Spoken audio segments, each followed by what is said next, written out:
Hola, ¿cómo están? Muy buenas noches, bienvenidas y bienvenidos a CNN Prime.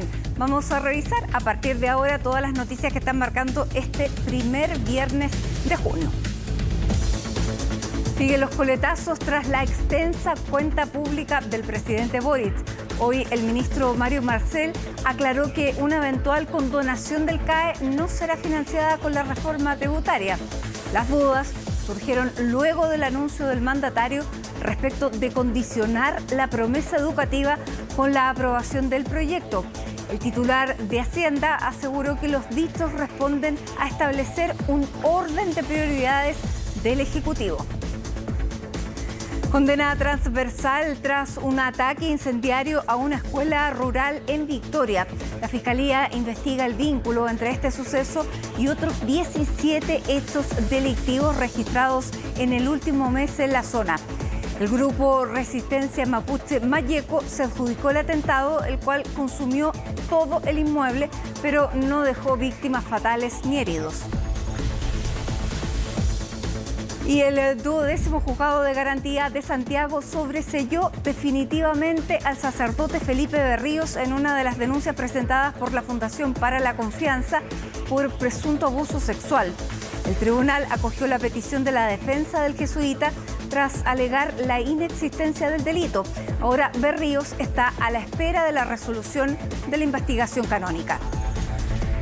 Y en el deporte, a menos de 5 meses de la realización de los Juegos Santiago 2023, Yana Cunazza renunció a la dirección ejecutiva de la corporación tras una serie de cuestionamientos a su gestión. En su reemplazo asumirá en los próximos días el expresidente de la ANFP, Harold May Nichols. Todo esto y más porque aquí comienza CNN Prime.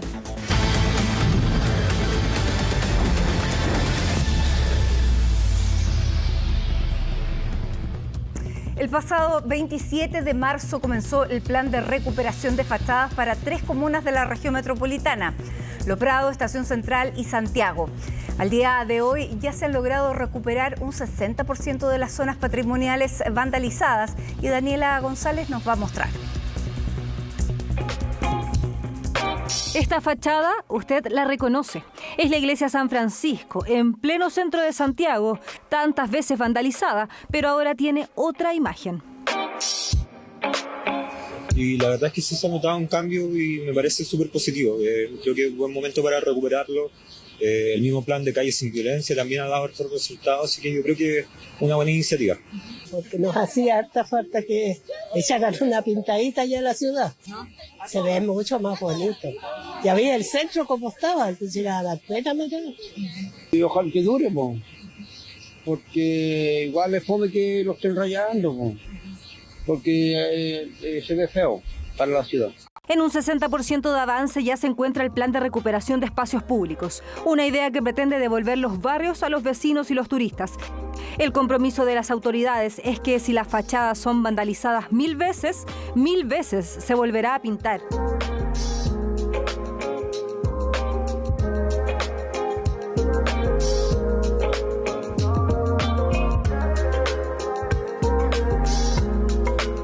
¿Ha disminuido la vandalización? Sí ha disminuido.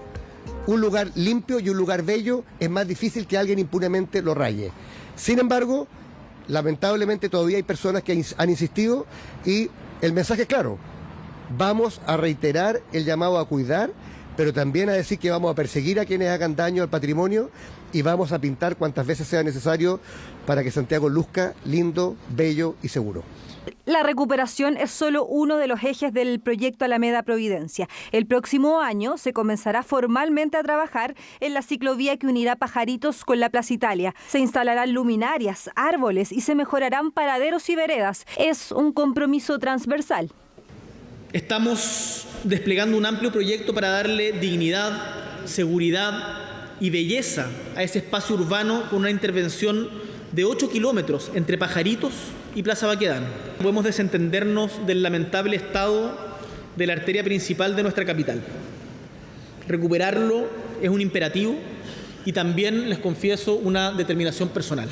El verano del año 2024 es la fecha elegida para comenzar con el plan de forma más macro. Este proyecto también contempla el posible retiro de la icónica rotonda de la Plaza Baquedano. Estamos contentos y contentas de ya poder dar cuenta de avances significativos que permitan embellecer nuestra ciudad, que permitan que la ciudadanía disfrute de nuestro patrimonio y que pueda apreciar la belleza que tiene la comuna barrial y capital de Santiago. Hoy día damos cuenta de un avance en este trabajo conjunto. En el caso de la comuna de Santiago, un 45% de avance en la recuperación de las fachadas, en la recuperación también de inmuebles patrimoniales de nuestra comuna. También sentimos el reconocimiento de los comerciantes de nuestro sector, también de nuestros vecinos y vecinas, de ver cómo la principal arteria de nuestra capital está cambiando. Esto junto también con el arbolado, poder tener nuevos proyectos también de inversión para toda la Alameda. Creemos que estamos avanzando en la línea correcta, así que estamos muy contentos de ver cómo este proyecto, que es un sueño desde hace mucho tiempo, hoy día ya se hace realidad. Aunque el esfuerzo deberá ser compartido. Por eso, no solamente se pintarán constantemente las fachadas, también se perseguirá severamente a quienes vandalicen sectores patrimoniales. El 11º Juzgado de Garantía de Santiago sobreseyó definitivamente a Felipe Berríos en una de las denuncias por abuso sexual. Pese a que el Ministerio Público ya había decidido no perseverar en la causa en contra del sacerdote, su defensa solicitó el sobreseimiento de la única causa formalizada en sede penal, la que además corresponde a una de las dos denuncias encabezadas por la Fundación para la Confianza. Esto luego tras alegar la inexistencia del delito. Ante esto, el tribunal acogió la petición y con ello se extingue toda posibilidad de que Berríos vuelva a ser indagado respecto a este mismo caso. Ahora, el sacerdote envió una carta a sus cercanos informando la resolución y agradeciendo el apoyo durante este proceso. Desde la Fundación para la Confianza emitieron un comunicado señalando que actualmente están a la espera de lo que dictamine la justicia canónica, proceso en el cual participaron las denunciantes. La Fiscalía de Género de la Fiscalía Sur realizó una serie de diligencias que permitieron establecer que 6 hechos se habían registrado antes del inicio de la nueva reforma procesal penal en Santiago. A su vez, respecto a un 7º hecho que se habría registrado entre los años 2007 y 2009, donde la justicia penal actual sí tendría competencia, la Fiscalía tomó contacto con la víctima de estos hechos, quien manifestó su oposición a entregar su testimonio en la causa. Ello nos motivó a presentar una decisión de no perseverar en la misma ante la imposibilidad de contar con la declaración de la víctima. La decisión de no perseverar se tomó desde una perspectiva de género, dado que dejaba la puerta abierta a que la investigación se pudiese reactivar con nuevos antecedentes. La Fiscalía investiga el posible vínculo entre el ataque incendiario a una escuela rural en Victoria con al menos otros 17 hechos de violencia registrados en la región de la Araucanía. Catalina Sánchez, nuestra corresponsal en la Araucanía, nos va a contar los detalles. ¿Cómo estás, Cata? Muy buenas noches. Sí, ¿qué tal? ¿Cómo les va? Muy buenas noches. Efectivamente, un hecho lamentable que ocurrió en las últimas horas en la región de la Araucanía, la quema de una escuela que estaba ubicada en la ruta que une las comunas de Victoria con el Curacautín a la altura del kilómetro 14. ¿Qué ocurrió? Bueno, cerca de las 3 de la madrugada había un profesor que cuidaba el recinto al interior de este establecimiento educacional, una escuela ubicada incluso al interior de una comunidad mapuche, la comunidad Sánchez, justamente ubicada en esta ruta. Él se percata que llegan sujetos movilizados en un vehículo, descienden de este vehículo y proceden con algún tipo de líquido acelerante a rociar esta escuela que lamentablemente y en cosa de segundos resulta consumida por la acción del fuego.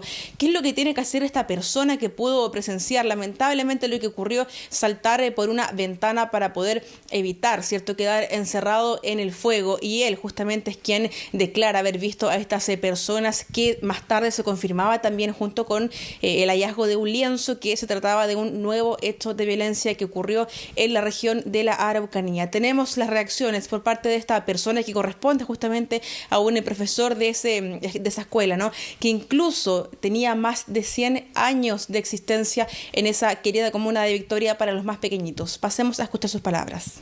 Cuando vi que entraron como 5 sujetos, solamente vi las siluetas, encendí las luces escapé por la ventana, más allá ya después no regresé. Fueron momentos bastante duros en donde uno quizás intenta hacer algo pero no puede hacer. Si es por la reivindicación cultural mapuche, de repente por ahí, como las escuelas pertenecen al Estado y como hay una lucha en contra del Estado, por ahí de alguna forma se puede sacar una conclusión de que es contra el Estado, pero lamentablemente hay personas, sobre todo niños, que son víctimas y que se juegan con sus emociones, con sus sentimientos, y eso la verdad es que es muy dañino. Claro, eran las reacciones de este profesor que pudo presenciar lo que estaba ocurriendo. Se contacta, por supuesto, con el personal policial y llega Carabineros también en bomberos para poder apagar las llamas, pero lamentablemente este inmueble de material ligero resulta consumido en su totalidad.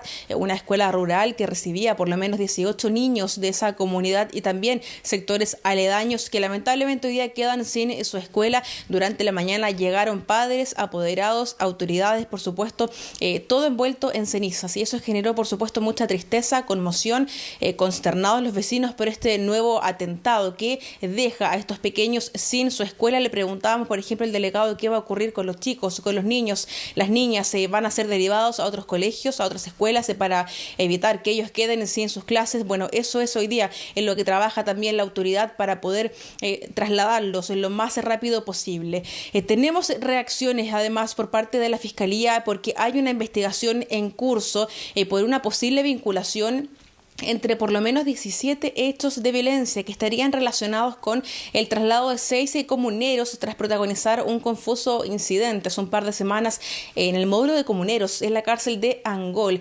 ¿Qué dice el lienzo que se dejó en esta ocasión, en este nuevo atentado? Bueno, además de ser adjudicado por una orgánica, exige el traslado inmediato de estos 6 comuneros nuevamente a la cárcel de Angol. Respecto a esta situación se refirió el fiscal regional Roberto Garrido. Pasemos a escuchar sus reacciones. Hemos iniciado una investigación por el delito de incendio, un hecho gravísimo que afectó no solamente a este establecimiento, sino que también al profesor encargado de la educación y el cuidado del establecimiento. Este hecho está directamente vinculado con otras 17 investigaciones que estamos llevando a cabo actualmente desde el Ministerio Público y que han sido encargadas a la Fiscalía de Alta Complejidad. Resistencia Mapuche Mayeco fue la orgánica que se adjudicó este nuevo hecho de violencia ocurrido en las últimas horas en la Araucanía. Hay que decirlo, habían varios días en los que no se había registrado ningún tipo de atentado, pero lamentablemente se confirma durante esta mañana que una escuela resulta consumida en su totalidad por la acción del fuego. Ha generado, por cierto, diversas reacciones por parte del gobierno regional, también de la delegación, que por un lado dicen van a trabajar por encontrar a los responsables y no irse justamente hacia la impunidad, que es lo que hoy día pide la gente. Y por otro lado, el gobernador también señalaba que se deben tomar medidas más concretas en materia de seguridad, porque hasta el momento irían por lo menos 5 escuelas quemadas durante este gobierno. Así lo hizo ver la autoridad. Pasemos a escuchar justamente reacciones por parte del delegado y también del gobernador. Este hecho sucede dentro de una comunidad y afecta a los más vulnerables, entre los vulnerables que son los niños. Vamos a poner todas nuestras herramientas jurídicas, pero también de gestión para dar con los responsables. Eso sin duda que incluye una querella para dar con los responsables. Lo que nos piden las víctimas es que este tipo de hechos no quede impune, y en eso vamos a trabajar. 5 escuelas ya se han quemado bajo el gobierno del presidente Gabriel Boric. Esto deja sumamente claro que se le ha escapado de las manos del terrorismo en la región de la Araucanía, que si no cambiamos la estrategia difícilmente vamos a poder contener estos atentados, que lo que tenemos que lograr es desarticular estas bandas, perseguirlas y entregárselas a la justicia. Creo que es el momento de que se reaccione como corresponde, porque en este caso se está atentando contra los niños de la Araucanía y eso no lo podemos soportar. La Fiscalía Regional de la Araucanía instruyó que fuera justamente la Policía de Investigaciones quien indagara este nuevo atentado, este nuevo hecho de violencia que, reiteramos, deja a por lo menos 18 niños de sectores rurales y de esa comunidad sin su querida escuela. Ellos pudieron estar durante la mañana con sus padres, con los apoderados, con autoridades, viendo cómo todo quedó envuelto en cenizas. Así que, claro, hay hoy día una investigación en curso para poder dar con los responsables, pero también para poder llevar a estos pequeños a otros centros educativos educacionales y evitar que ellos queden sin sus clases. Esto se suma a todo lo que ha ocurrido, por supuesto, en el último tiempo en la macro zona sur. Recordemos que nos mantenemos bajo un estado de excepción, así que estaremos atentos a lo que siga aconteciendo en la Araucanía, en la provincia de Malleco principalmente, que es donde se han concentrado esta serie de hechos de violencia a Mati. Estaremos ampliando la información, por supuesto, en las próximas ediciones. Y por cierto, la investigación que lleva en curso la Fiscalía para poder establecer una posible vinculación entre estos hechos que han ocurrido y también el traslado de 6 comuneros a otros centros penales. Bien, Cata. Muchas gracias. Buenas noches. Seguimos avanzando con los temas. Debate ha generado la recomendación del Ministerio de Educación para que los establecimientos no exijan certificado médico si un estudiante se ausenta de clases. Esto pese a que la medida busca descongestionar los centros asistenciales de salud a raíz de la alta circulación de virus respiratorios. El informe es de Macarena Román.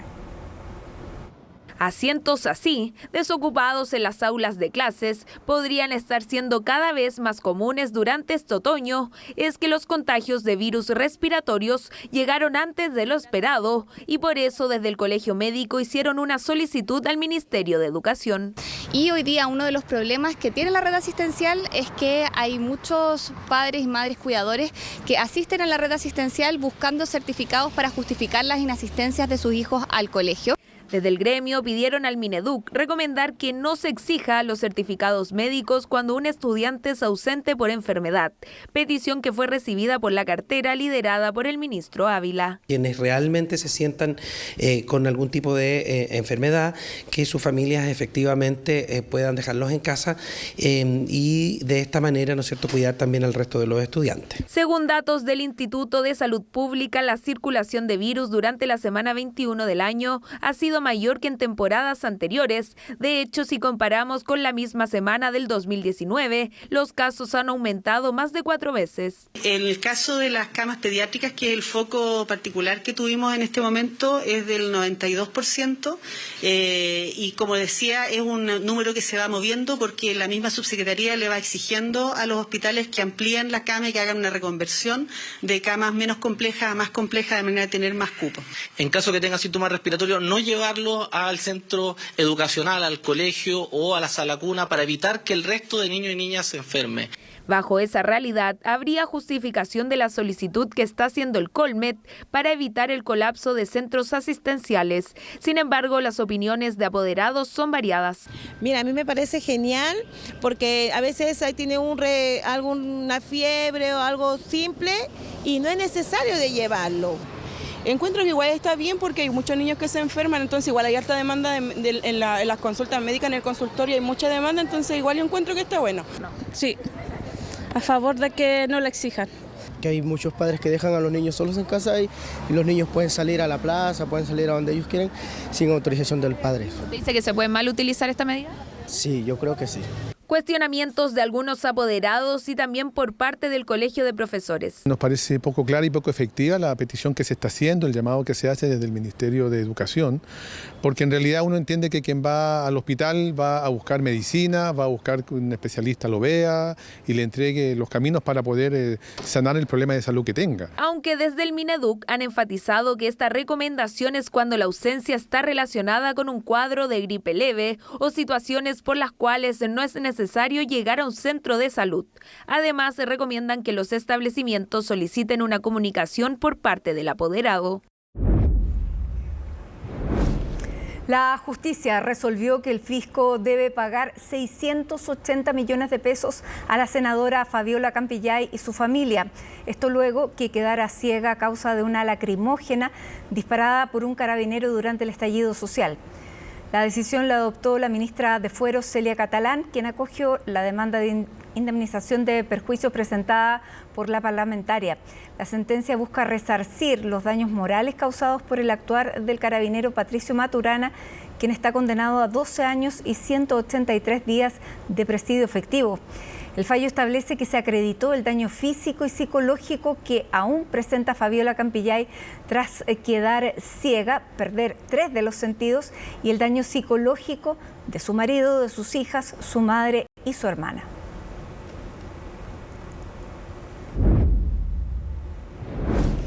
Siempre en política, la oposición criticó la insistencia del gobierno de avanzar otra vez en una reforma tributaria.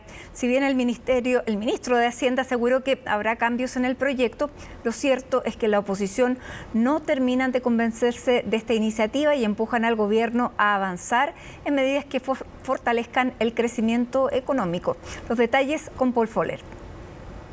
En la importancia de la reforma tributaria, con la reforma tributaria, para que retomemos la tramitación legislativa de la reforma tributaria. Todas las fichas están puestas en la reforma tributaria y es que el gobierno comprometió gran parte de las medidas anunciadas en su cuenta pública a la aprobación de esta iniciativa para financiar, por ejemplo, el aumento de la PGU, el aumento en el presupuesto de seguridad o el pago de la deuda histórica de profesores. Avancemos en las deudas que están pendientes en nuestro país, pero siempre lo hagamos con responsabilidad fiscal y equilibrio fiscal, ¿no?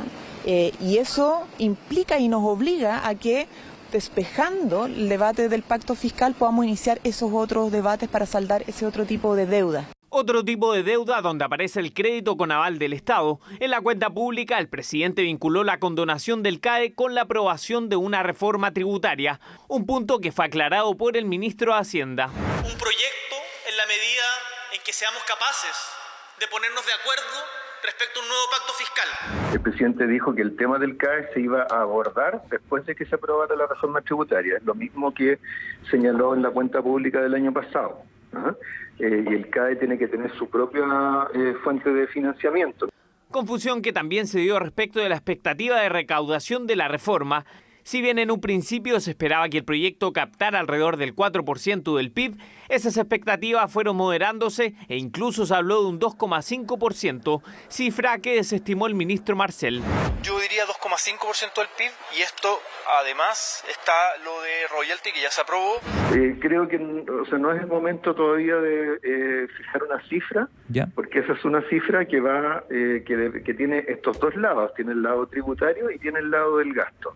Pero la raíz del problema va más allá de los compromisos supeditados a la aprobación de la reforma o la expectativa de recaudación. La estrategia del gobierno de insistir con la reforma en el Senado está cuesta arriba. Esto porque necesitará 2 tercios para su aprobación, votos que no estarían en la derecha. No están los votos de Renovación Nacional para una nueva reforma tributaria que le vuelva a generar una carga a la pequeña y mediana empresa. Para llevar adelante una reforma tributaria, lo primero que queremos conocer es dónde se va a focalizar el gasto.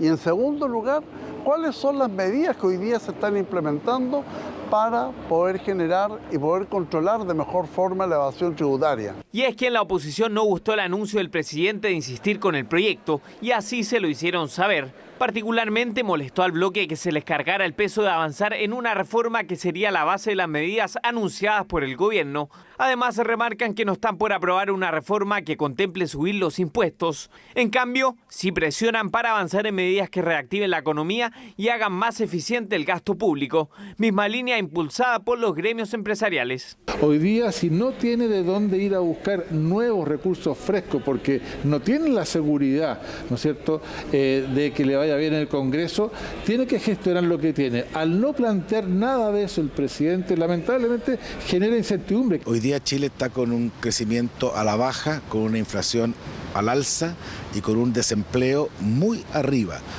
En ese escenario yo esperaba un plan económico de recuperación, de reactivación. Entonces, y contra eso nos dicen no, la solución son más impuestos para financiar todo. Que de todas maneras tiene que haber desintegración del sistema tributario, tiene que haber impuestos a los súper ricos y nosotros vamos a insistir en esos puntos en la conversación que tiene el gobierno tanto con la derecha como con los empresarios. Creo yo que la presión social y ciudadana puede dar vuelta el escenario y lograr que la derecha vote a favor de algo que hoy día rechaza. El proyecto de reforma tributaria se ingresaría a finales de julio. El ministro de Hacienda confirmó que presentarán cambios durante la tramitación, pero nada asegura que estén los 2 tercios para que prospere uno de los pilares del programa del presidente Boric. Y en su segunda cuenta pública, el presidente Gabriel Boric anunció la demolición de los llamados mausoleos y animitas narco. La medida será financiada a través de la Subsecretaría de Desarrollo Regional, la cual entregará los recursos a los municipios. Vamos a ver los detalles en el informe que preparó Valentina Aniato. Siempre fuiste un guerrero y ahora para el cielo vamos a disparar. aunque usted no lo crea, hasta videos musicales se han grabado al interior de estos verdaderos narcomausoleos. Una ficha se fue para el cielo, pero siempre en los corazones. Hugo Marchant murió en 2020, pero su recuerdo sigue más que vivo en esta plaza de la población José María Caro en La Pintana. El espacio que antes era de los vecinos, ahora está tomado. Construcciones en plena vía pública que el gobierno busca ponerles fin. Porque nadie tiene derecho a amedrentar a la población y violentar a los barrios, por mucha pena que sea la que sienta por la partida de un ser querido. Entre aplausos, el presidente Gabriel Boric anunciaba así la demolición de los denominados mausoleos y animitas narco. Será la Subsecretaría de Desarrollo Regional la encargada de entregar el financiamiento a los municipios para terminar con toda construcción de este tipo. Donde haya memorial narco se van a demoler, todos. Entonces, lo que hemos definido, y ya lo estamos aplicando, el primer lugar donde lo vamos a hacer es en Lo Espejo, es que desde el gobierno central la Subdere va a poner los recursos para estas obras y va a ayudar a que se ejecuten de una manera ágil con personas de fuera de la comuna. La forma de financiamiento va a ser a través de la línea regular de la Subdere, pues son intervenciones en espacios públicos para poder viabilizar cuanto antes los apoyos financieros que implican este tipo de intervención. Y es que estos mausoleos no solo ocupan el espacio público, sino que también traen consigo imágenes de este tipo, armas y lujo que utilizan las bandas para ostentar su poderío. La recuperación de espacios a través de demoler infraestructura es necesaria, pero es un primer paso. Yo creo que el día en que los vecinos de ese sector puedan salir tranquilos a tomar micro en las mañanas, vamos recién a poder decir que esto está concluido como tarea de recuperación de los espacios públicos. Hoy día el presidente señala que va a mandar demoler todos los mausoleos narcos. Nosotros respaldamos esa decisión y ojalá, ahora que el presidente cambió de tono, ese tono se mantenga, ojalá se mantenga permanentemente así. Vamos a levantar en todas nuestras comunas los lugares más emblemáticos para priorizar aquellos donde debemos intervenir de manera prioritaria. Y algo muy importante, incorporar a las policías en esta tarea, pues el hecho de sacar esos espacios va a significar también un trabajo colaborativo de su parte. Un trabajo colaborativo que será necesario para erradicar este tipo de construcciones y que dicen desde los municipios no ha hecho más que terminar con la tranquilidad de los vecinos en los barrios. En la comuna de La Pintana hay un centenar de mausoleos, nimitas, por lo tanto hay mucho espacio que intervenir y me parece que los recursos bienvenidos para esta comuna de La Pintana, donde tenemos las ganas. Tenemos que atacarlo en las distintas aristas. Nosotros consideramos que es necesario hacer la limpieza no solamente del espacio público, sino que también ir desarticulando a las bandas del crimen organizado. Los mismos vecinos nos han pedido como municipio intervenir, sacarlo, y lo hemos estado haciendo, pero aún es insuficiente. Nos quedan alrededor de 10 estos mausoleos en el espacio público con mayores herramientas, con una decisión decidida por parte del Estado, nos va a ayudar a agilizar el tranco y erradicarlas todas de la comuna.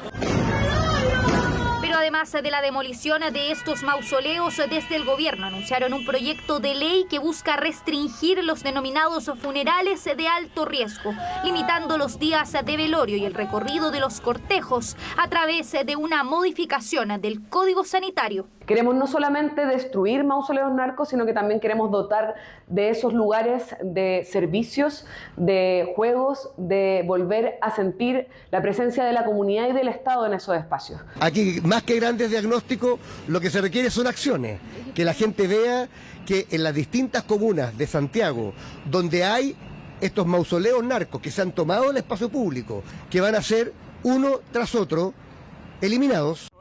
Medidas que buscan eliminar la cultura narco de los barrios, devolviendo así el espacio y la tranquilidad de cientos de vecinas y vecinos en todo el país. Fue postergada la audiencia de formalización en contra del exalcalde de Vitacura, Raúl Torrealba. El Ministerio Público ingresó la solicitud para incluir dentro de la investigación el ilícito de lavado de activos, el cual habría cometido el ex jefe comunal en calidad de autor entre 2011 y 2021. Tras aceptar este nuevo antecedente, el cuarto juzgado de garantía de Santiago aplazó para el próximo 15 de junio la formalización de Torrealba y de otros 5 exfuncionarios de Vitacura. El exalcalde será formalizado además por presunto fraude al fisco y asociación ilícita.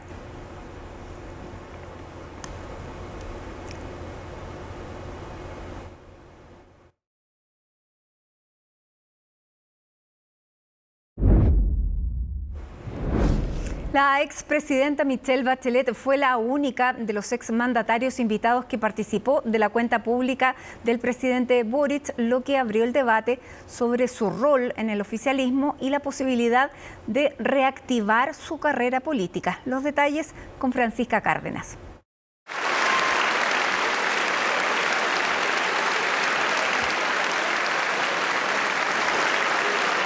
Fue la única de los exmandatarios invitados que asistió a la cuenta pública del presidente Gabriel Boric.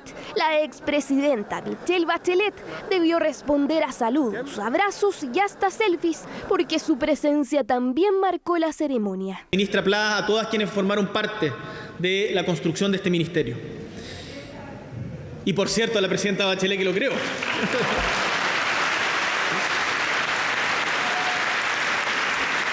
Apostando a ser capital mundial de la protección de los océanos, siguiendo nuevamente un legado de la presidenta Bachelet.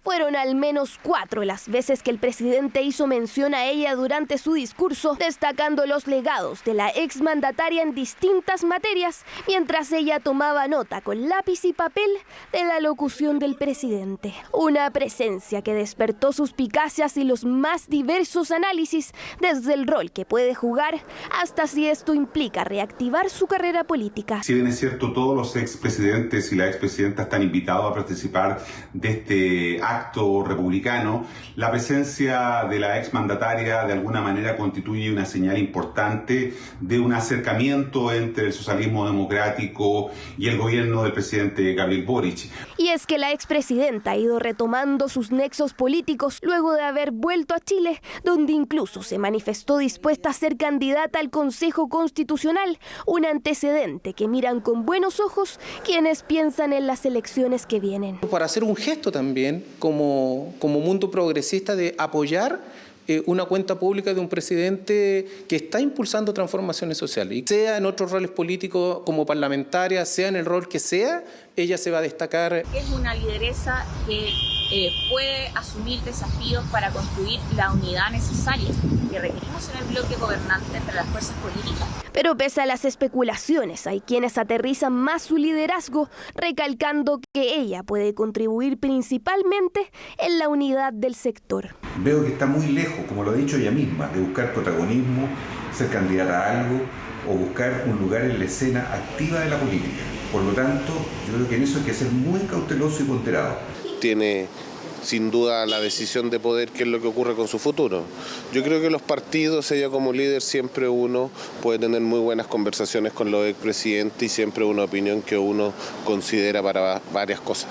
Afianzar los lazos entre el Frente Amplio y el socialismo democrático, una tarea que no será fácil, teniendo en cuenta 2 apuestas de la expresidenta cuando apoyó la campaña del apruebo y en su fallido llamado a que el oficialismo optara por una lista única en las elecciones del pasado 7 de mayo. Su rol es intentar detener la eventual hemorragia de apoyo que pueda presentar el presidente Boric desde el socialismo democrático. Da la sensación de que esa es su tarea y solo esa, sin perjuicio de que pudiera pensar en postular algún otro cargo de representación popular. Para La Moneda, la presencia de Michelle Bachelet también fue significativa, incluso para quienes solo hace unos años cuestionaban los llamados 30 años de gobierno de la exconcertación. Un rol importante y de seguro que su llamado llega a una convocatoria mayor que la que quizás hoy día como gobierno podamos llegar.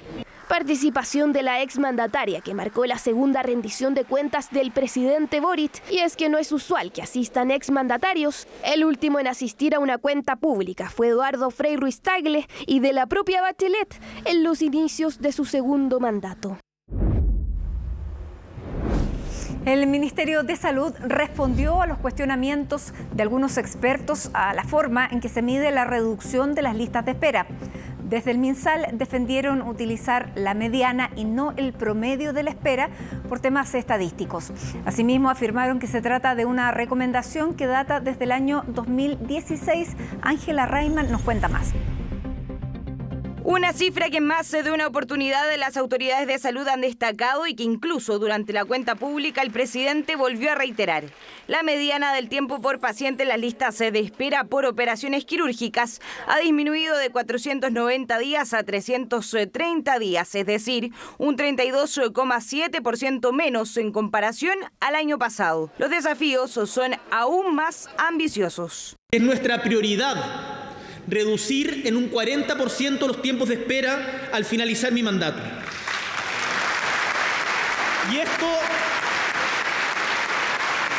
esto en números, para que tengamos perspectiva, significa bajar de los actuales 330 días de una cirugía a 200. Pero estos números han traído reacciones, pues hay quienes señalan que calcular la mediana genera falsas expectativas y que en realidad el promedio debería ser la manera de calcular este factor. En concreto, durante el año pasado el promedio de tiempo de espera era de 603 días, cifra que disminuyó a 515 días. Solo un 14,7% en la reducción de los tiempos. Generó mucha expectativa en las personas que están en la lista de espera porque genuinamente podían pensar que se iban a demorar menos de un año en resolver sus problemas. Pero se ha visto, por el contrario, que el promedio es 1 año y medio, 515 días. Y eso refleja de manera más correcta lo que ha sucedido.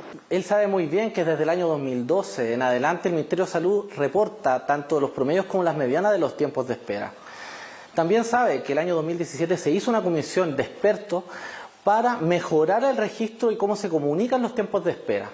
Y la recomendación de ese comité de expertos fue utilizar la mediana como estándar, así como se usa en países desarrollados de la OCDE. Durante el mes de marzo, la lista de espera ya sumaba 305.000 pacientes. De ellos, un 53% corresponde a casos que ingresaron hace menos de un año, mientras que un 47% lleva más de 900 días esperando. Se hace fundamental que el presidente, el Ministerio de Salud y todas las autoridades competentes definan cuál será el tiempo promedio máximo de espera.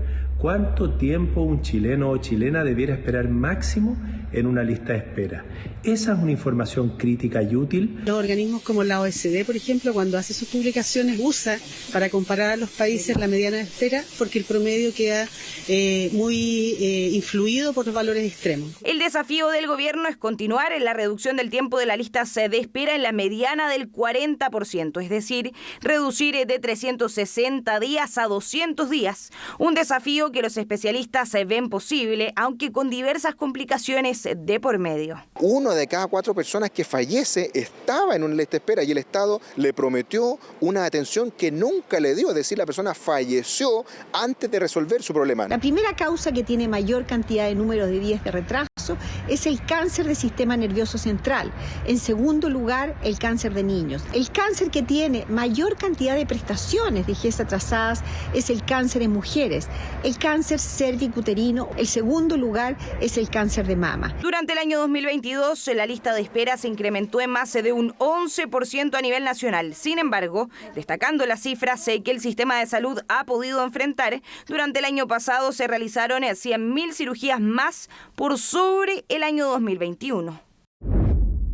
La extensión y la cantidad de temas que el presidente Gabriel Boric abordó ayer en su segunda cuenta pública hace necesario más que una bajada, varias bajadas en el ámbito político y también en los temas sectoriales. Tomamos contacto a esta hora con la ministra del Interior y Seguridad Pública, Carolina Toa. ¿Cómo está, ministra? Muy buenas noches. Hola, buenas noches, Matilde. Estoy muy bien, muchas gracias. Ministra, vamos a hablar claramente de la cuenta pública, pero usted sabe que la actualidad manda y le quiero preguntar por la escuela que hoy día resultó absolutamente destruida por un incendio intencional en la comuna de Victoria. ¿Qué antecedentes tiene usted?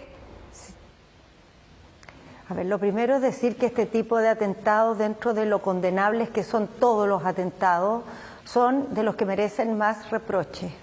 sea, realmente uno se pregunta en qué alma, en qué mente puede estar la idea de que atentar contra una escuela rural donde estudian niños y niñas que son parte de una comunidad indígena puede ser una idea tolerable. Es realmente impresionante cómo se puede llegar a esos puntos. La causa de este atentado, al menos lo que se reivindica en los lienzos que se dejaron, dice relación con personas que están en la cárcel en distintas situaciones procesales y que hoy día están en lugares distintos, fueron trasladadas producto de una situación que generaron hace algunas semanas atrás en que estuvieron semisecuestrados un grupo de funcionarios de gendarmería. En virtud de eso se les trasladó y esto es una manera de protestar por ese traslado. Ministra, bueno, es francamente inaceptable. ¿Usted calificaría esta acción? Perdón, Matilde. ¿Usted calificaría esta acción como una acción terrorista? Yo creo que califica, porque uno si se pregunta cuál es la lógica que tiene una acción de ese tipo, es infundir temor. Es a través de ese temor lograr condicionar las decisiones que se toman respecto a la ubicación de las personas que están detenidas, que están, digamos, en prisión por alguna razón. Y quiero explicar esto, Matilde, porque es bueno que entendamos la fase en que estamos en el manejo de estas situaciones de violencia en el sur. El año pasado se lograron muchas condenas en causas ligadas a atentados en la macrozona sur. Se duplicaron las condenas del año anterior, o sea, pasamos de 108 a 217, se duplicaron exactamente.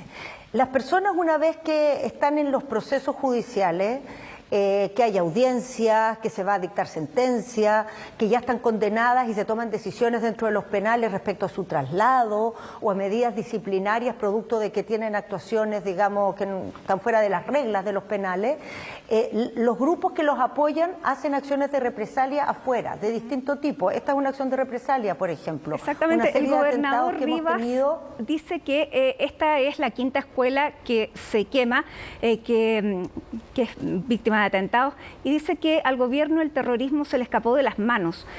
Se le escapó de las manos. También ayer la multigremial decía que no veía en el gobierno una voluntad política de enfrentar el terrorismo.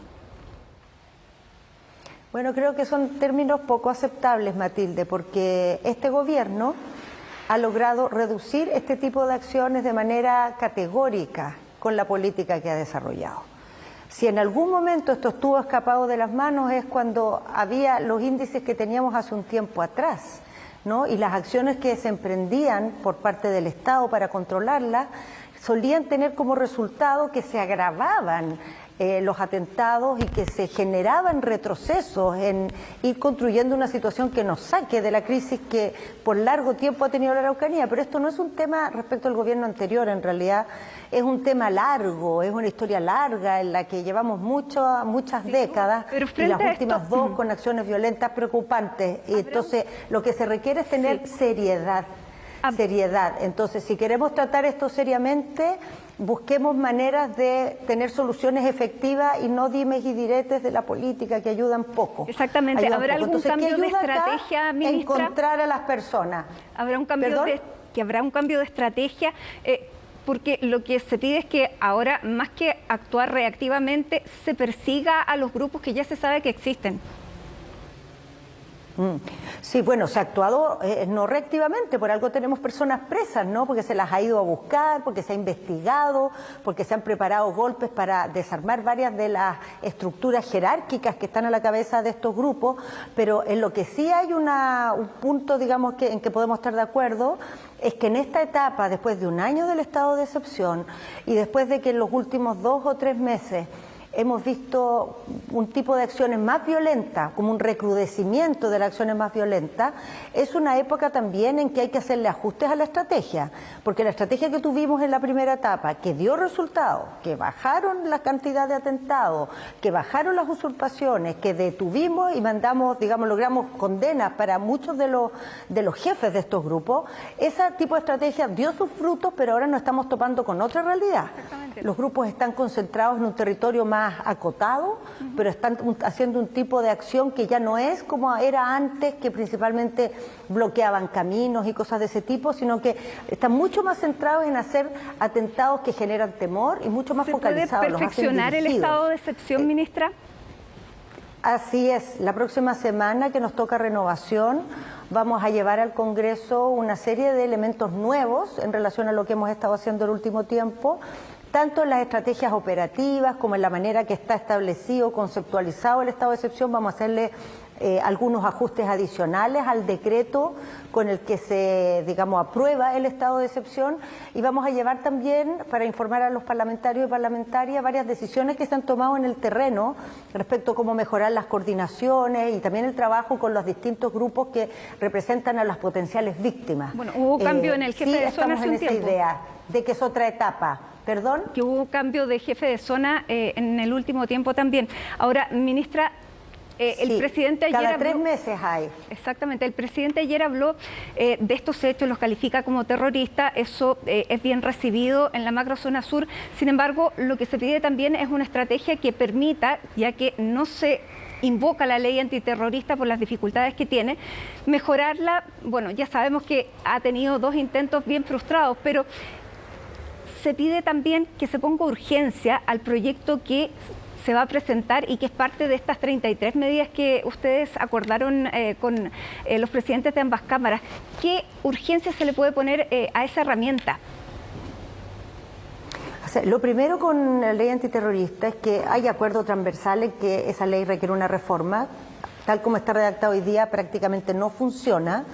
Y creo que lo importante al respecto es que la propuesta que hagamos haga sentido en el Parlamento, porque intentos de reformar la ley antiterrorista ha habido varios, pero no se ha logrado como generar suficiente acuerdo en torno a que esa es la solución. En general, estos temas ligados a la ley antiterrorista suelen generar harta discordia en el mundo político. Entonces, no nos vamos a caer por faltas de urgencia, ¿no? El gobierno está actuando con una velocidad y una intensidad en el tema legislativo muy amplio, y así va a ser también cuando presentemos este proyecto, que está comprometido para el segundo semestre su presentación, una modificación a la ley antiterrorista. En paralelo, lo importante es que ahí, con la propuesta que se lleve, logremos suficiente acuerdo para que salga adelante y tenga las mayorías para que se apruebe, ¿no? Exactamente. En paralelo, ministra, el próximo 21 de junio va a comenzar a operar esta Comisión de Paz y Entendimiento en la zona, pero todavía no se conocen los nombres de sus integrantes y hay temor que sean nombres demasiado politizados.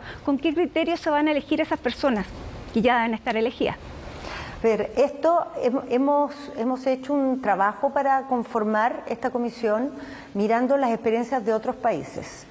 ¿Y qué nos dicen las experiencias de otros países? Que este tipo de comisiones, cuando tienen por objeto, en el fondo, procesar una decisión de Estado, de dar solución a un conflicto profundo que se arrastra por siglos en este caso, tienen que hacerse el ánimo de ser comisiones que traspasen las fronteras de los gobiernos de turno y que logren mantener la voluntad de buscar una solución, sea cual sea la contingencia. Porque una vez que se forma la comisión, no van a parar los atentados, no va a parar la tensión en la zona, va a parar una vez que los frutos de esa comisión empecemos a verlos. Entonces la comisión tiene que ser tal que pueda resistir los momentos de tensión, los momentos en que las cosas se complican, y no soltar y continuar con su trabajo adelante, no soltar esta voluntad, este camino, digamos, de darle una solución de fondo y establecer de manera ya definitiva cuál es la demanda de tierras, qué tierras son y cómo se puede satisfacer, porque no todas las demandas se pueden satisfacer. Por ejemplo, a veces se demandan tierras, como decía el presidente, que están ubicadas en zonas urbanas y no es posible. O se demandan tierras que están en unos órdenes de costo que están fuera de las posibilidades del Estado. ¿Perdón? ¿Cuándo vamos a conocer los nombres de los integrantes? Cuando se presente la comisión. Perfecto, el 21. Cuando se presente la comisión. Parte del éxito de esto es que no se transforme en una presión pública, sino que se busque un equilibrio, y precisamente la cautela de lograr que esos nombres den confianza, que sean transversales, que sean personas dialogantes, que sean personas que tengan una sensibilidad, un compromiso con este tema, es lo que se ha estado buscando con mucho ahínco, y por eso ha sido también la demora en hacer esto, ¿no? Para lograr una comisión que realmente esté a la altura de la tarea que se le está encomendando. Ministra, en materia de seguridad, ayer el presidente anunció que hay varios planes para reclutar más carabineros.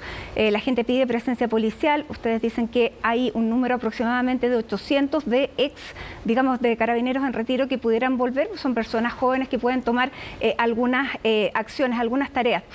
Yo le pregunto, hace menos de 10 días comenzó una investigación por un fraude piramidal.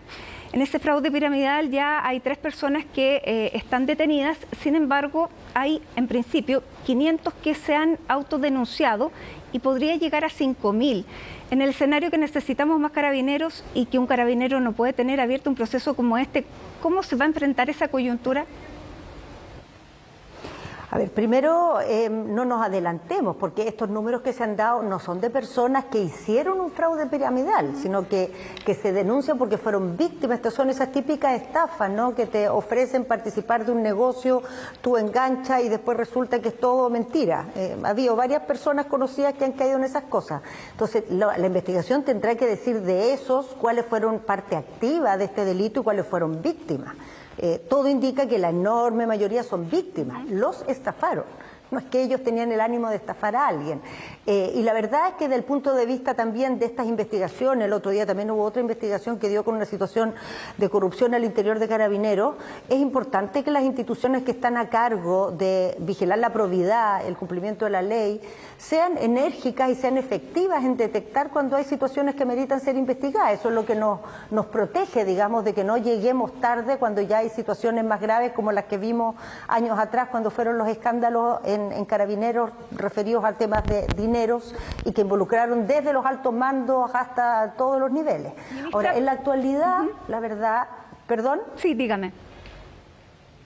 No, que en la actualidad lo que tenemos hoy día respecto a la dotación de carabineros es que por varios años estuvimos decreciendo la cantidad de carabineros que formábamos porque producto de la pandemia se bajó el reclutamiento, o sea, la capacidad de la escuela se disminuyó por el tema del distanciamiento y eso justo coincidió con una etapa en que se duplicó el tiempo de formación de los carabineros y por lo tanto la velocidad para formar carabineros estaba bajando. Entonces, el impacto de esto ha sido muy grande porque por varios años hemos estado formando mucho menos carabineros. Ministra, y mientras tanto se siguen retirando los que corresponde que se retiren. Entonces, el efecto al final neto es una disminución de las dotaciones. Ministra, el alcalde Carter hizo referencia a él ayer y ya está resuelto. ¿Perdón? El alcalde Carter, a propósito de la demolición de estos, digamos, mausoleos o memoriales narcos, él dijo que cuando él presentó la idea lo calificaron como efectista, populista, pero que cuando lo presenta el gobierno se le aplaude. ¿Por qué ustedes deciden tomar esta acción y cuál es la diferencia a lo que estaba haciendo el alcalde Carter, más allá de lo que hacía con las casas, con los narcos, estos memoriales? Primero, son cosas muy distintas. Lo de las casas está en la legislación antinarco, claro, él decía que se aprobó casas hace poco. Y memoriales narco. Sí, pero quiero referirme a las casas, porque lo que hizo él, digamos que fue muy vistoso, que fue la demolición de esta ampliación de una casa, que se demolió producto de que era irregular desde el punto de vista de la ley de construcciones.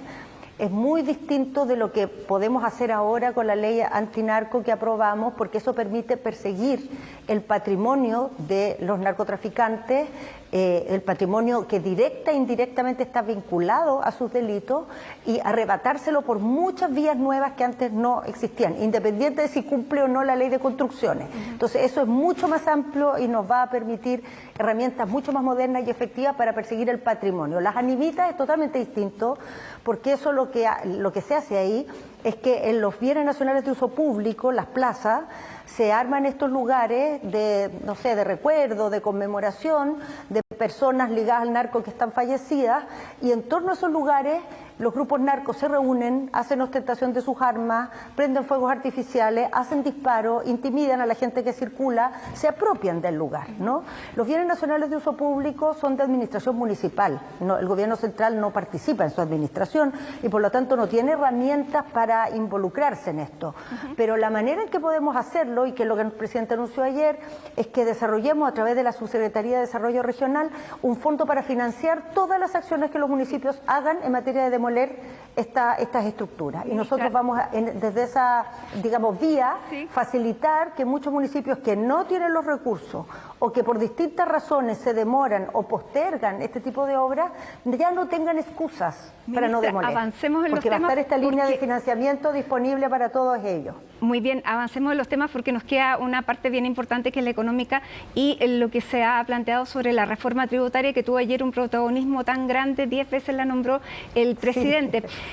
Desde la oposición se sorprendieron, primero con esta cantidad de veces que la nombra, que la invocaba, segundo con el anuncio de la presentación en el Senado el próximo mes de julio, y tercero, califican que en un escenario donde no hay crecimiento económico y donde la principal crítica al discurso fue no presentar medidas concretas que estimularan el desarrollo, el crecimiento, el empleo, que se hable de reforma tributaria, ya le dieron antes de presentar un portazo. Por lo tanto, es prácticamente una misión imposible la que tienen ahí los ministros Marcel y Elizalde. No, no creo, Matilde, porque hay muchos dobles discursos sobre estas cosas. Se dicen esas cosas públicamente, pero privadamente todos los sectores reconocen que en Chile se requiere una reforma tributaria, y la verdad es que la idea de si la economía está creciendo mucho, está creciendo poco, siempre es un argumento que se puede ocupar. Cuando está creciendo poco, el argumento es que no es el momento porque hay que esperar que se recupere la economía. Cuando la economía está creciendo mucho, el argumento es ¿para qué vamos a requerir una reforma tributaria si el crecimiento nos está dando mayor recaudación? Y la verdad es que las reformas se requieren porque son la base del pacto social. El pacto fiscal es un instrumento, digamos, del pacto social, y lo que hace es decir qué vamos a aportar todos para garantizar ciertos bienes básicos a toda la población. Y en Chile hace rato que tenemos un desbalance en eso. El desbalance se da por el lado de que algunos grupos que tienen una posición, digamos, muy favorecida desde el punto de vista económico no aportan lo suficiente, y los bienes que le aseguramos a toda la población también están bajo el umbral que las personas consideran aceptable. Las pensiones, la salud, la calidad de los servicios de seguridad, por ejemplo, que mencionaba recién. Pero el presidente también habla del CAE. Claro, pero el presidente ayer lo vincula al CAE y dice que el CAE es una carga, una mochila que no puede alivianar si no se aprueba la reforma tributaria, y que luego de eso él va a presentar un plan para el CAE. Pero el CAE es bien resistido incluso dentro de la propia coalición de gobierno. De hecho, la presidenta del Partido Socialista se ha manifestado que no es una prioridad del CAE. ¿Se enredó poniendo al CAE por delante? No, no creo, Matilde, porque yo creo que la virtud de lo que hizo el presidente ayer fue declarar y poner arriba de la mesa muy abiertamente, primero, lo indispensable de entrar en este tema y no seguirlo postergando, porque ya llevamos varios años postergándolo, y segundo, la necesidad de que todos flexibilicemos postura y busquemos puntos de encuentro.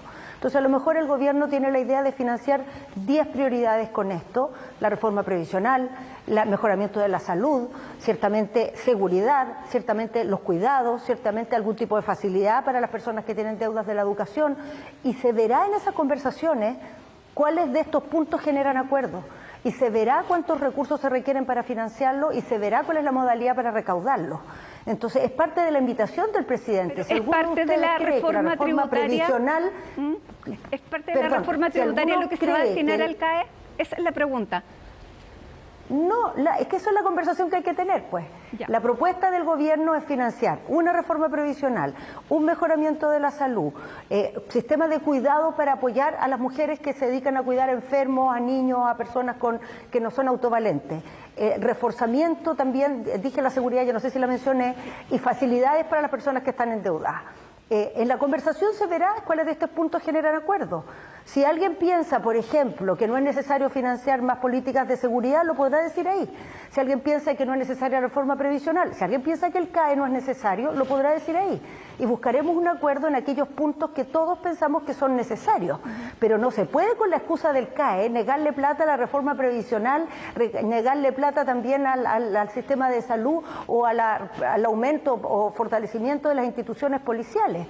¿No? Sí. Eso debiera ser parte de esta negociación que el presidente invitó a hacer, y que además dijo estar dispuesto a hacer su parte, ¿no? También flexibilizar, estar disponible a aceptar que no va a poder ser posible todo lo que uno quisiera, ni de la forma que lo hubiera pensado originalmente. Subóptimo, claro, fue la palabra que utilizó. Ahora, ministra, ¿qué le parece el condicionamiento que hizo la UDI a sentarse a conversar con la ministra del Trabajo? Solo si se resuelve el tema del ex subsecretario Cristian Larraín, que hoy día ha anunciado que, o por lo menos salió en la prensa, que tiene un abogado como Jorge Bofill para su defensa.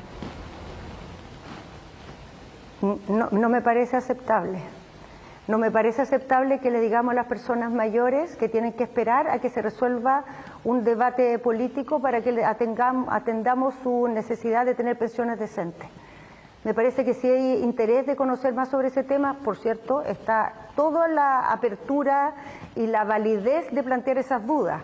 Pero decir, mire, no discuto de pensiones hasta que no me aclare otro tema, creo que no es justo con las personas que llevan tanto tiempo esperando. Ministra, y finalmente, porque ya se nos acaba el tiempo, muchos dicen que las palabras del presidente, que dice, hemos reordenado nuestras prioridades y las seguiremos haciendo, ¿es una aceptación de la derrota de las últimas dos elecciones en torno a la Constitución y el reordenamiento de las fuerzas políticas como quedaron? Bueno, yo creo que el presidente fue bastante explícito ayer en contar producto de dónde es ese reordenamiento de prioridades, ¿no? Es producto principalmente de que al asumir el gobierno se encontró con una realidad que en Chile no conocíamos hace décadas, que es una explosión de la inflación, una situación de déficit fiscal que no conocíamos hace años, de desórdenes y de déficit acumulado en el tiempo que nos llevaron realmente a estar en un punto de endeudamiento bastante complejo, y eso ciertamente fue un tema emergente y se han hecho y se seguirán haciendo los ajustes para enfrentarlo.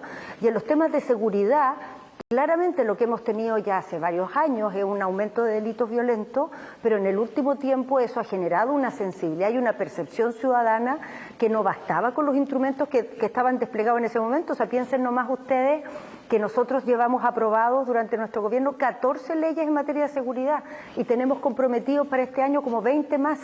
O sea, eso claramente no estaba en los planes que iba a ser necesario ese nivel de despliegue legislativo. Pero ante esa urgencia, el gobierno dice, sí, esto es una prioridad y ahora no solo prioridad, es la primera prioridad. Ya, es la primera prioridad. ¿Eso significa que dejamos de lado las reformas? No las dejamos de lado.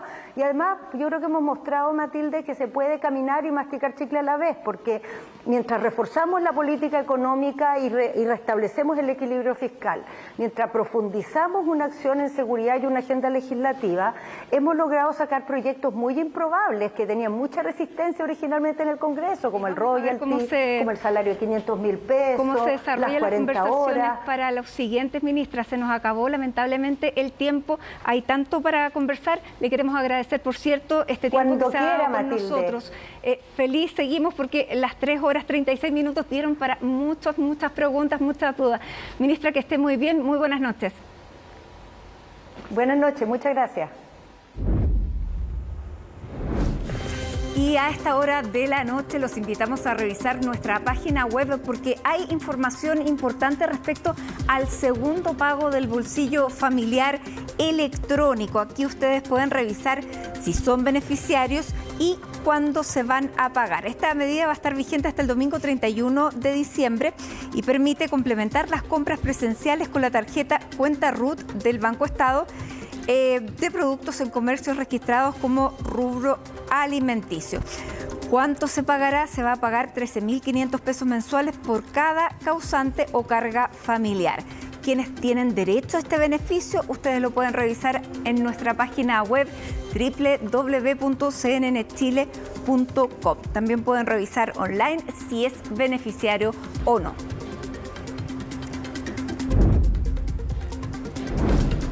Pasamos a revisar ahora las noticias internacionales que comienzan con una tragedia en la India. Más de 200 personas resultaron muertas en un choque múltiple de trenes. Laura Soto ya está aquí con nosotros. Bienvenida, Laura. Hola, ¿qué tal, Matilde? Buenas noches. Y justamente vamos a partir con este tema porque ya se acaba de actualizar nuevamente la cifra de fallecidos tras este terrible accidente de trenes múltiple que ya deja 233 muertos, al menos porque todavía continúan las operaciones de búsqueda entre los vagones que quedaron ahí descarrilados y totalmente destruidos tras este hecho que ocurrió este viernes a eso de las 7:20 de la tarde en el estado de Odisha, que está ubicado al este del país, cuando un tren de pasajeros se descarriló, provocando que sus vagones cayeran sobre las vías adyacentes. Estos vagones descarrilados lo que hicieron fue chocar con otro tren de pasajeros, provocando que este último también se descarrilara y colisionara contra un tren de carga que estaba estacionado. Al lugar se han enviado más de 200 ambulancias y los funcionarios de bomberos están esperando también esperan que esta cifra de muertos, como bien te decía, aumente a medida que se complete esta revisión de los vagones volcados en este terrible accidente que ocurre entonces en el este del país, en este estado de Odisha. De hecho, el primer ministro indio Narendra Modi se refirió a este grave accidente en su cuenta de Twitter. Él manifestaba que se siente angustiado por este hecho y también aseguraba que se está brindando toda la asistencia posible a los afectados. O sea, hay que recordar también de que India tiene una de las redes más grandes del mundo de trenes, pero a pesar de la alta cantidad de dinero que se ha invertido en los últimos gobiernos para poder mejorar la infraestructura de estos trenes, todavía son muy comunes este tipo de accidentes en el país. Me sorprendió un dato, Laura, que veía a propósito de este accidente, que el año 2021 murieron 16.000 personas en accidentes de trenes. Imagínate. Y eso es por el estado, sobre todo, de las vías. Es un país gigantesco, por lo tanto, por más que se arreglen, siempre va a haber un lugar donde queda algo que no se ajusta, pero 16.000 personas, son unas cifras para un país como la India tremendo. Sí, además la cantidad de gente también que vive en la India, una de las mayores poblaciones mundiales en el país, solamente superado por China. Entonces, claro que este medio de transporte es muy importante en dicho país, pero como tú bien decías, a pesar de que se ha invertido mucho en infraestructura en los últimos gobiernos, todavía no se ha sido capaz de poder renovar toda la línea de trenes en dicho país. Vamos a estar bien atentos a lo que suceda entonces, si sigue aumentando esta cifra de fallecidos. Lamentable noticia nos llega entonces desde el este de este país. Ahora nos vamos hasta Estados Unidos porque hace una hora... Respiraron en Estados Unidos justamente porque, ya claro, hace unas horas atrás acaba de hablar el presidente Joe Biden desde su despacho oval. Ojo, es la primera vez que habla desde su despacho oval. Se dirigió a la nación justamente después de la aprobación por parte del Senado anoche de este acuerdo bipartidista sobre el techo de la deuda, que básicamente lo que hacía era elevar el límite de préstamos federales que se pueden utilizar en términos monetarios en el año fiscal estadounidense, que también suspende este límite de techo de deuda hasta enero de 2025. ¿Qué pasó aquí? Lo que pasaba es que justamente el año fiscal en Estados Unidos parte el 1 de octubre y sucedió que se estableció este límite de techo de deuda el año pasado y en enero se superó este límite, por lo cual se esperaba, al menos lo que advertía la Secretaría del Tesoro en Estados Unidos, es que el 5 de junio podría entrar la economía de Estados Unidos en default si no se solucionaba este tema pronto. Es por eso que las negociaciones fueron a contrarreloj entre el presidente Joe Biden y también entre el presidente de la Cámara de Representantes, que es republicano, Kevin McCarthy, para poder encontrar un acuerdo y resolver este tema. Justamente la aprobación del Senado se dio el jueves, también la de la Cámara de Representantes fue el miércoles, y así lo que anuncia entonces el presidente Joe Biden es que mañana se promulga esta ley, justamente, y también lo que decía, que este acuerdo evitó un colapso económico, y algo que tampoco es común es que elogió a sus homólogos republicanos que aprobaron el proyecto, y justamente particularmente, por ejemplo, el presidente de la Cámara de Representantes, Kevin McCarthy, lo elogió, y también al líder republicano del Senado, Mitch McConnell. Te invito a escuchar parte de las palabras entonces en este mensaje a la nación que entregó Joe Biden durante esta tarde. Fuimos capaces de llevarnos bien y hacer las cosas. Fuimos francos entre nosotros, completamente honestos y respetuosos entre nosotros. Ambas partes actuaron de buena fe. Ambas partes cumplieron su palabra. Quiero agradecer a los miembros del Congreso que votaron a favor de este acuerdo, que voy a firmar mañana para que se convierta en ley. Con la economía estadounidense y la economía mundial bajo riesgo de colapsar, no había otra manera. No importa qué tan duras nuestras políticas se pongan, necesitamos vernos el uno con el otro, no como adversarios, sino como compatriotas estadounidenses. Tratarnos con dignidad y respeto. Bien, escuchábamos parte de las palabras de Joe Biden, que finalmente agradece que se haya llegado a un acuerdo justamente entre republicanos y demócratas, pero ojo que no todos los republicanos estaban de acuerdo, por parte al menos del sector más conservador, se podría decir, más radical de los republicanos, y también había un sector de los demócratas que tampoco estaba de acuerdo porque decían que el recorte fiscal era muy poco, pero en cambio los republicanos decían al revés, los republicanos decían que el recorte fiscal era muy poco, pero que los demócratas decían que era mucho. Entonces al final ahí hubo un sector que no estuvo de acuerdo, pero finalmente se logra esta aprobación, un respiro para Estados Unidos y justamente para la administración de Joe Biden. Nos vamos a Miami. Nos vamos a Miami, al estado de Florida, por estas protestas que se han registrado en dicha zona de Estados Unidos, justamente por este polémico proyecto de anti-inmigración que fue promulgado justamente en mayo por el gobernador de dicho estado, Ron DeSantis, que también recordemos es precandidato presidencial para las primarias republicanas a realizarse próximamente para estas elecciones del año 2024. Y justamente se han registrado protestas, particularmente de los migrantes y muchos latinoamericanos, ojos, que viven en Florida, que también están alertando con respecto a esta ley, justamente porque permite sanciones penales, incluso de hasta 15 años de cárcel, lo cual es bastante preocupante. Justamente en la nota de Belén Saldías ella nos cuenta los detalles de estas protestas, por qué se realizan en el fondo y cómo se han hecho, y también qué otras leyes polémicas ha promulgado el gobernador de Florida, Ron DeSantis. Pasemos a ver.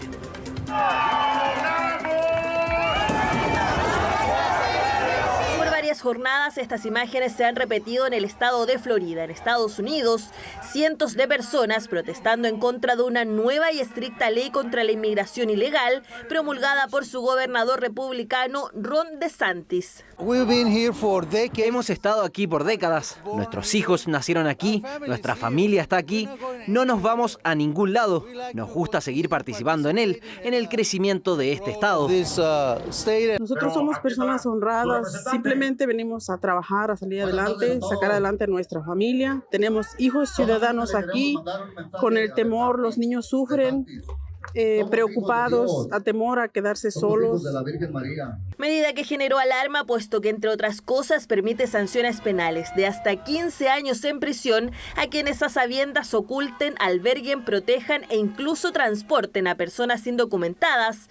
Además, la normativa obliga a que los hospitales recojan información sobre el estado migratorio de los pacientes y también aumenta la multa máxima por emplear, contratar o referir inmigrantes ilegales para puestos públicos o privados. Soy de Sudamérica y eso significa mucho para mí porque yo vine aquí a este país para trabajar y si no me dan el derecho a trabajar, no puedo hacer nada. Los que movemos la economía somos los inmigrantes y si no consumimos, si no trabajamos, incluso con agarrar el bus, ya estamos aportando a un estado o el lugar donde estamos. En este sentido, durante las últimas horas y en forma de protesta, diversos activistas solicitaron a los inmigrantes que no se presentaran a trabajar, no consumieran productos ni gastaran en servicios. Todo esto para demostrar la importancia de la comunidad inmigrante. Pese a esto, han sido reiteradas las ocasiones donde DeSantis, quien también busca llegar a la Casa Blanca en los próximos comicios, ha señalado que esta ley servirá para tomar medidas ante lo que a su juicio es el fracaso de la administración del actual presidente Joe Biden en el control de las fronteras. La ley de Florida dice que tienes que estar aquí legalmente para que te puedan dar trabajo. Esa ha sido la ley desde siempre. No puedes construir una economía fuerte en base a ilegalidades. Si ven lo que está pasando en nuestra frontera sur, parte de la razón por la que está pasando es, en primer lugar, por Biden y su imprudencia de abrir las fronteras, causando mucho daño. Una polémica normativa que incluso ha llegado a tomarse las redes sociales, donde en forma de parodia se hace alusión a los empleos que se podrían perder por esta ley.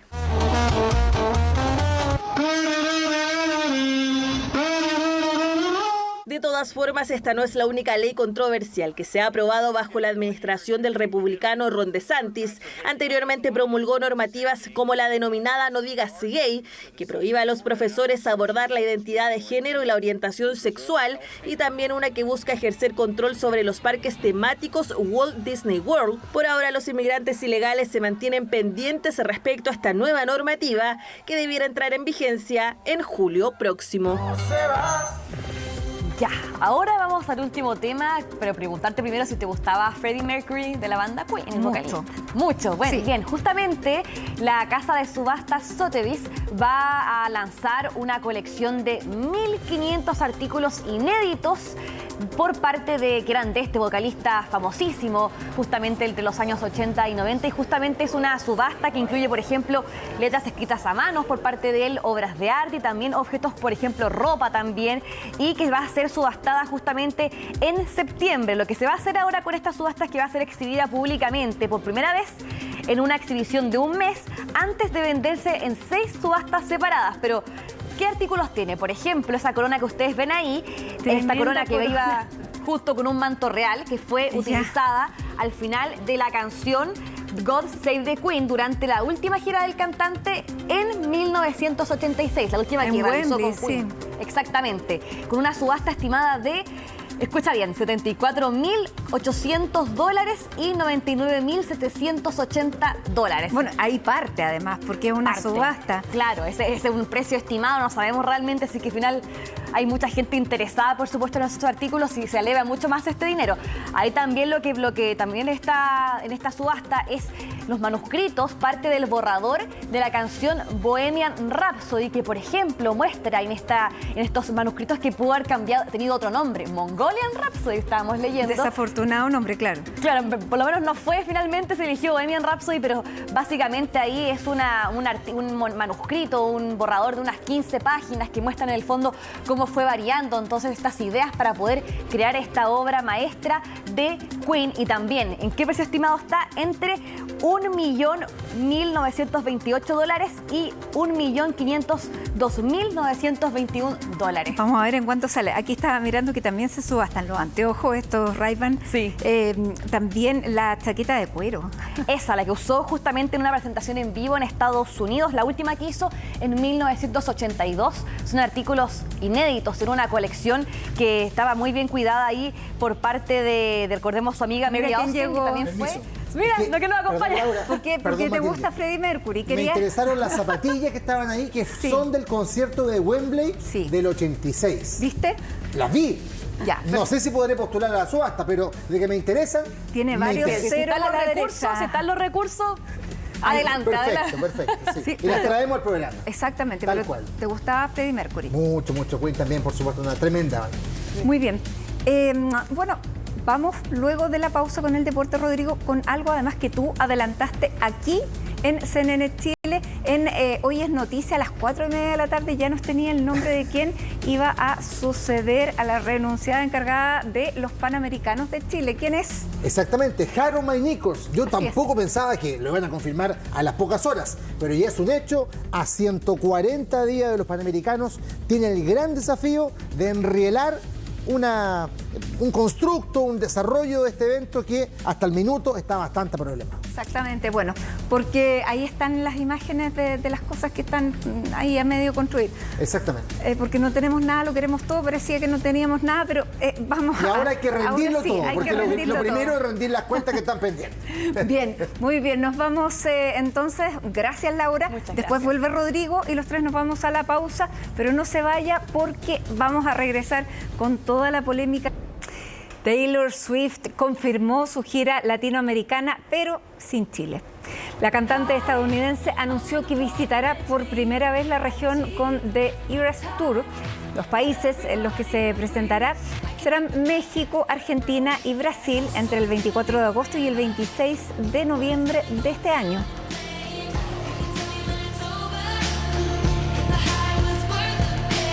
Pero el gran ausente de este anuncio es nuestro país, Chile, el cual quedó fuera de la gira. Eso sí, en el sitio web de Taylor Swift se comunica que todavía quedan nuevas fechas internacionales por confirmar. Ahí está la esperanza entonces.